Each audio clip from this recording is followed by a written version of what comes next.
So the one that we already had, it's called explicit representation. Explicit it's the one when we use the same amount of parameters as the dimensionality of the space. So we have 2D space and we use 2 parameters, right, here.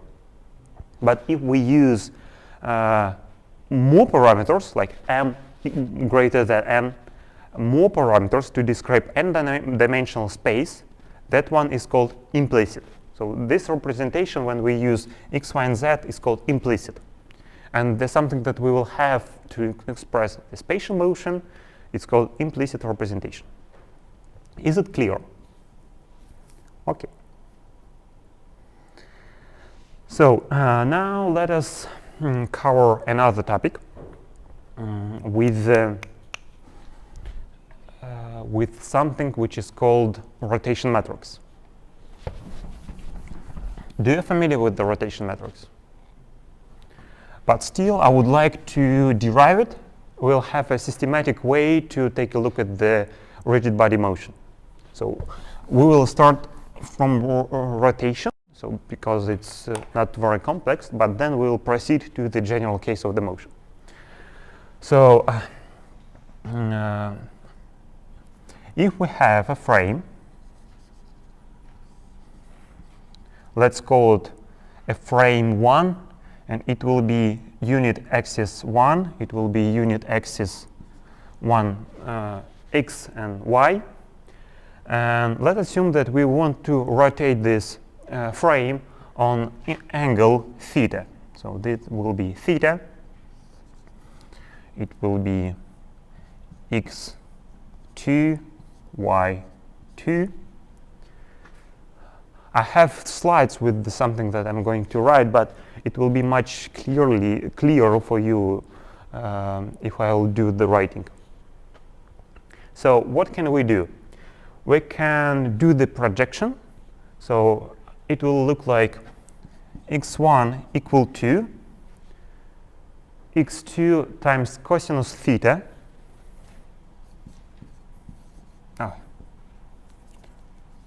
Cosinus theta. What should I write for the y1? For y1, what should I write? y1. I need to write 0 for y1. I would like to my point is that we need to project all of them, but since here we have 90 degrees, cosine of 90 degrees will be 0, and this is why for the y1 we need to put a 0, but for the y2 it will be cosine pi 2 plus theta. Do you agree? Because here we have pi over 2. The same thing I can write for the y. So y1 will be y2 sinus theta 1 plus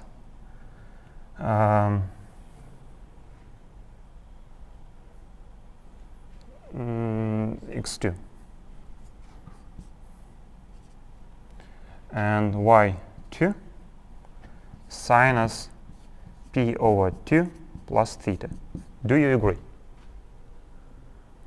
And now we can rewrite it in the matrix form, and it will look like x1, y1, and now it will be a vector.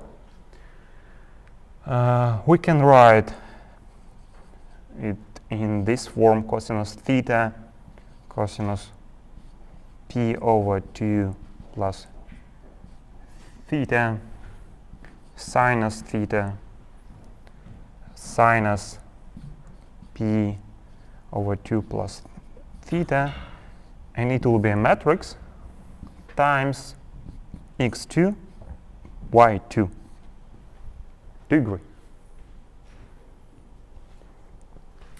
And now this is nothing else as a representation of our configuration in the frame 1. Let me call it as a P1. It is something which is called rotation matrix. And here representation in the frame 2. So here it's like a trivial way to take a look at that. But if we will do everything in the right way, we can proceed to a general case with 3 degrees of freedom. So I just wrote you this thing. If we'll do the math here, we will have minus sinus, and here will be cosinus theta, right?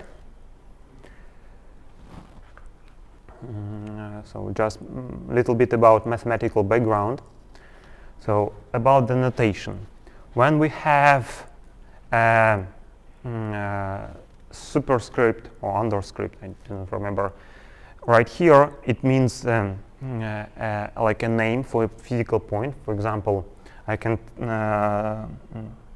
give it a name as a PA. So it's like PA is a physical point. It's not about numbers, it's physics.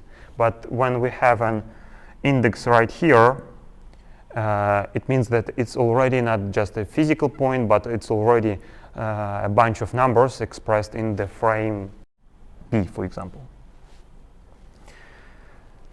So this is the transition from frame 2 to frame 1.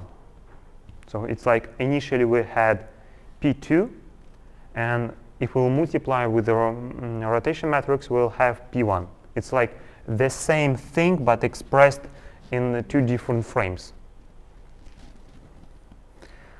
The vector space. The vector space, by definition, is something that has a scale product and a vector sum.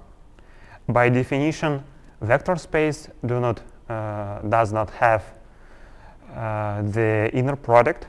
We do not able to multiply numbers in the vector space. So we have only 2 operations. But in the Euclidean space, we also Euclidean space is a vector space with additional operation of inner product. It's like we can take one vector, we can multiply with another vector, and we will have a real number. And it's called a linear combination. So if we have one vector and we can multiply it with another vector, we will the notation will look like this. So the triangle brackets or parentheses, or maybe another word for them, I do not really know.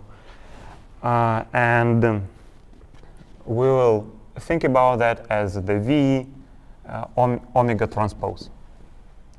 It will be the linear combination. So if we do have an inner product, so if we do able to multiply numbers, we can think about the distance between points. So we can take about the length of a vector only here. So in just vector space by default, we cannot talk about it. If the inner product equal to the 0, it means that the vectors are orthogonal to each other, like here. And we can express the angles between them. So let me rewrite it in a different way. So V inner product with omega will equal to cosines between them times the norm of V and the norm of omega. We are going to use that for a practice that we will have in several minutes. So also we can use inner product to express a vector product. Vector product, it's like when we have a vector, and we multiply it with another vector, we're going to have a third vector which is orthogonal for both of them. It's like when we have one link that rotates around joint, what should we do? We need to do the following. We need to take the radius vector. This will be the radius vector r. The angular velocity is nothing else as this vector, right? So it will be the angular velocity, and the product of them will be a linear velocity, right?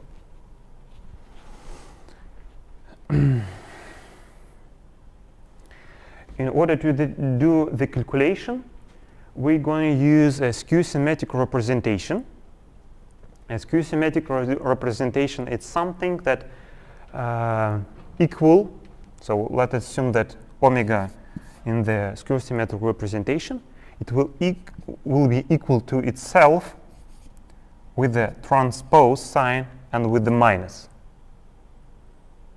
What do you think will be on the diagonal? Zeros, right? Because for any kind of matrix, when we do the transpose, the diagonal is the same, but only for the zeros, it will be the same with the minus. So the skew-symmetric representation will look like this, and numerically, it will help us to do the vector product.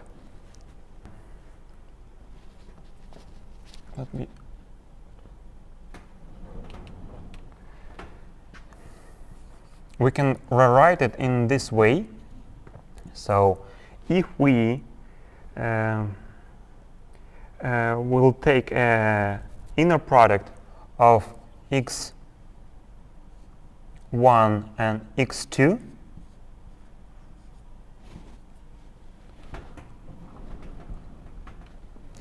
of x1 and x2, what we'll have according to this equation? Cosine theta. We can rewrite it. Let me finish the whole matrix. We can write the following: x1 y2, here y1 x2, y1 y2.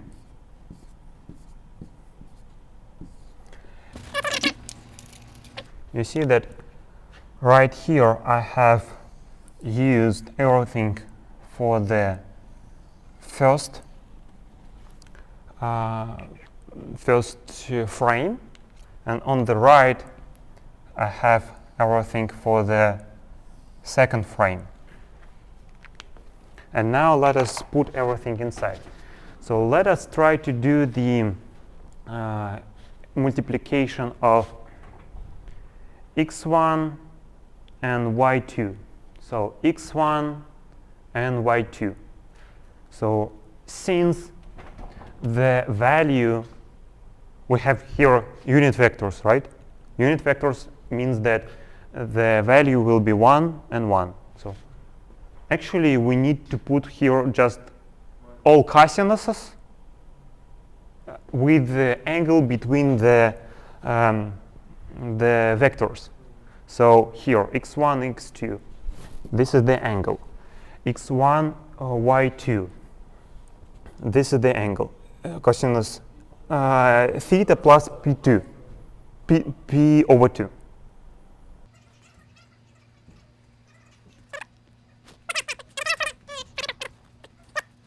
So in this case, it will be the transpose, the inverse, and the something that I just wrote, it will be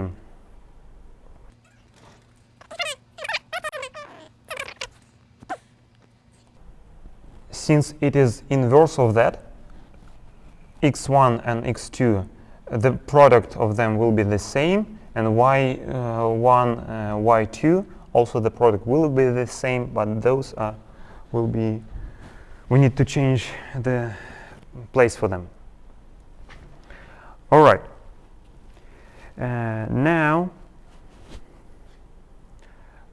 we actually, what can we do? We can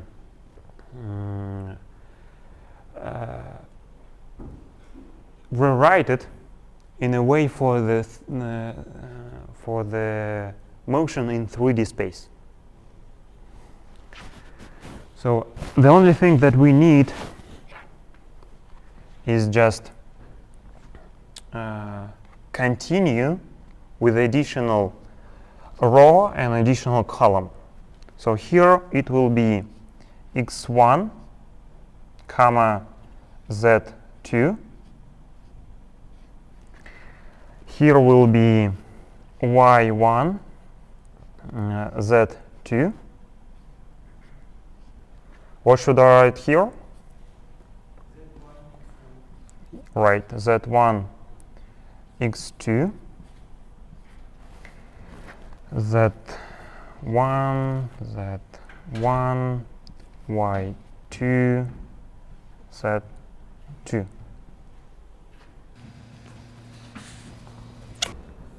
Do you agree? Let's now have a little practice.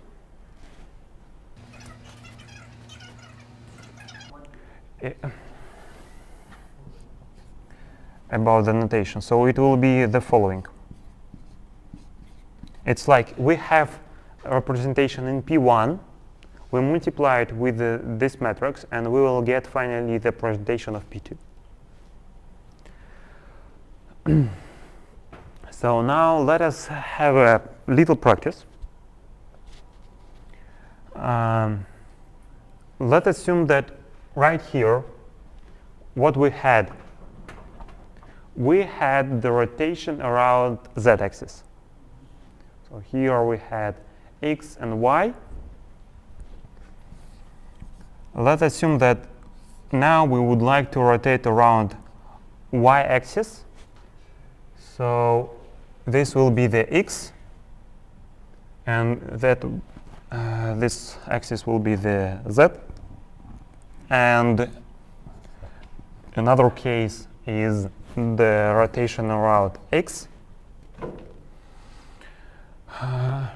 What should I write here? It will be y, and it will be z.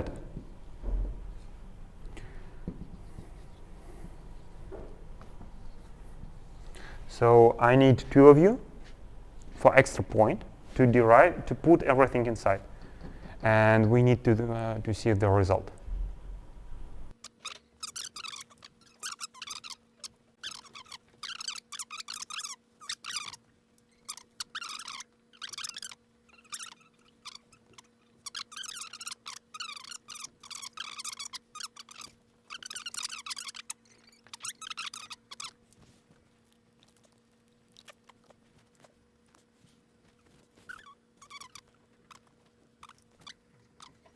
All right, so let us check. X1 and X2, you have a mistake, we need to check it. So X1 and X2, they are parallel to each other, so the angle between them is 0. Cosine of the 0 is 1, right? This is why we have y1 here.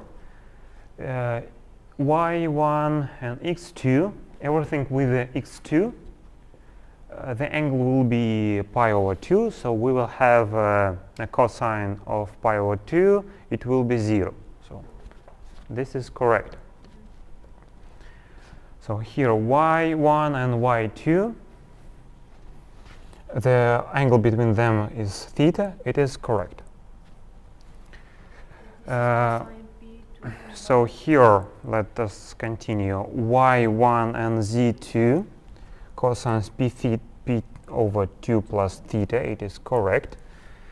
z1 and y2, it will be, sure, it will be pi over 2. 2 minus theta, and Z1 and Z2, the angle is theta, so it will be cosine theta.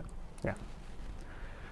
And now you don't need to remember all these equations and these, not equations, but the expressions. And you can derive it if you do remember this, and it's pretty easy to remember because here you can see the x's for the y, y's for the first, x's for the y one frame, y for the one frame, and z for one frame. And on the row you can see the following for the second frame. It's like so x is here, x is here, x, x2, y, y, y, z, z, z. So it's pretty easy to remember. All right, so we have touched a little bit the rotation matrices. And those rotation matrices, not just matrices, they are special. And it's something which is called a group. So group in math, it's something that has a non-empty set and a binary operation. For example, here, a group of J and some operation bullet will be a group if it has those four axioms. First of all, closure. For example, we can take natural numbers. Let's assume natural numbers. It's like 1 is a natural number. 1 plus 2 will be another natural number, 3. Associativity. 1 plus 2 plus 3. The result will be the same as 1 plus 2 plus 3. Associativity. Identity. It's like 1, and in natural numbers we don't have negative, so it's not a group.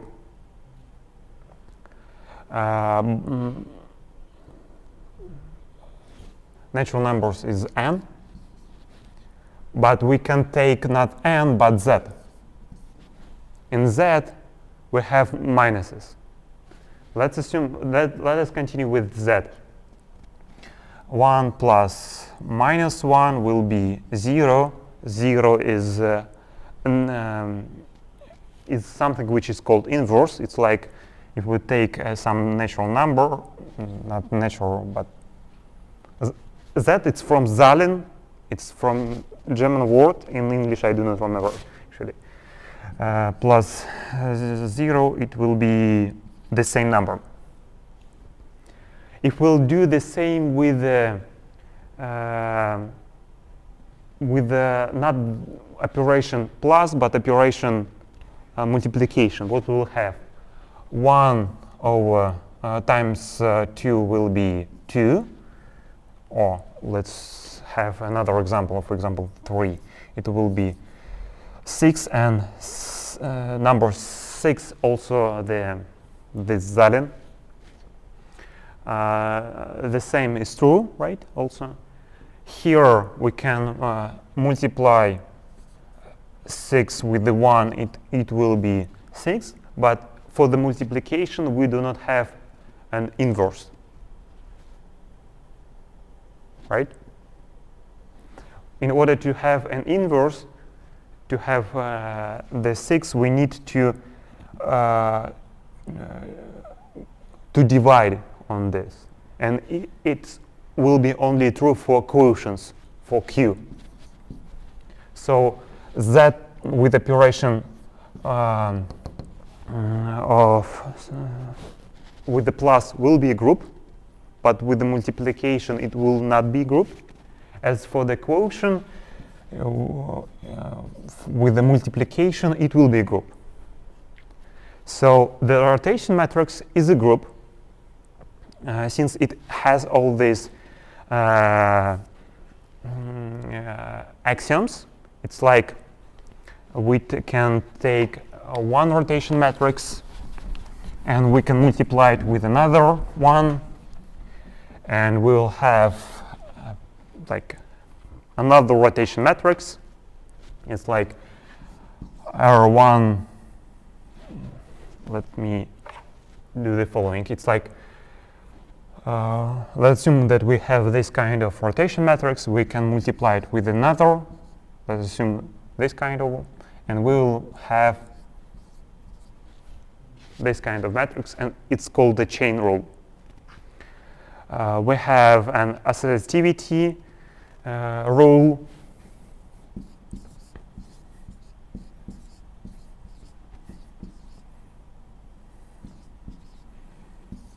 Like, it does not matter in what order should you multiply. It has identity.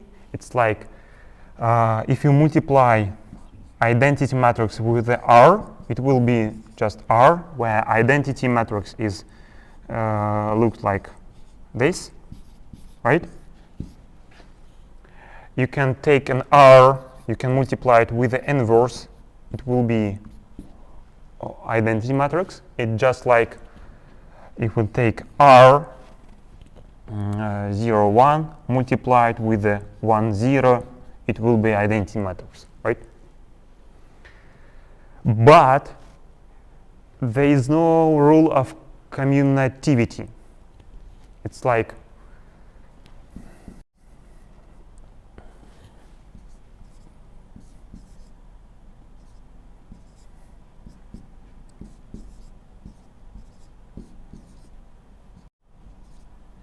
the result will be different.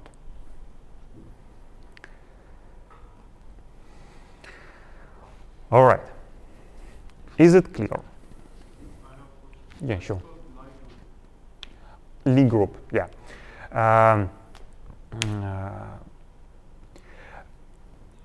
It's a very good question, because I didn't tell you something very important. So I just told you that it's special orthogonal group, and I just explained you everything about the groups, but it's not just a group, it's special group. Special group because it has special features, especially for the rotation matrix.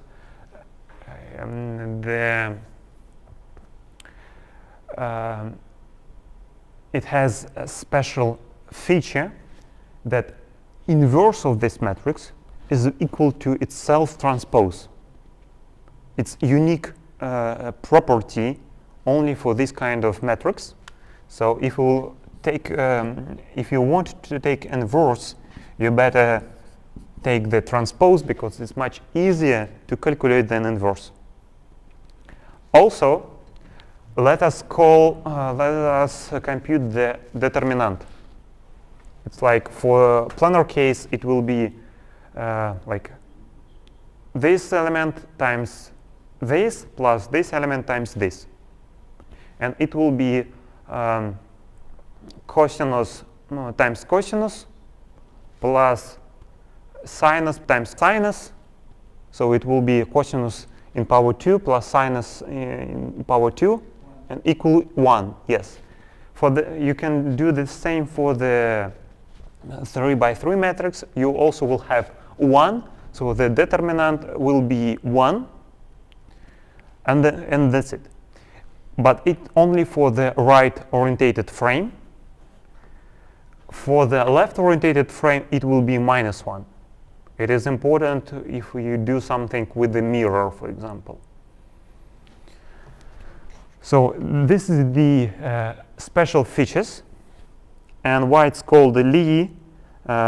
It's actually the second name of the scientist who invented this thing. So it is just a name of scientist, and by the Lie groups we mean those groups, and it's called the Special Orthogonal Group SO3.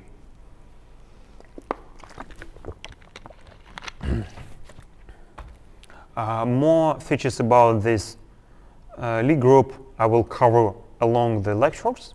but we're not going to go deeper in the details. I will just show you several features. I will name them as the component of Lie algebra and Lie groups, and basically that's it. We need to focus on how can we use it, but because all of that actually a part of differential algebra, but we will going to use just like we'll just tip the touch a tip of iceberg. You know, it's going deeper in it, but we will just use a small fraction of it.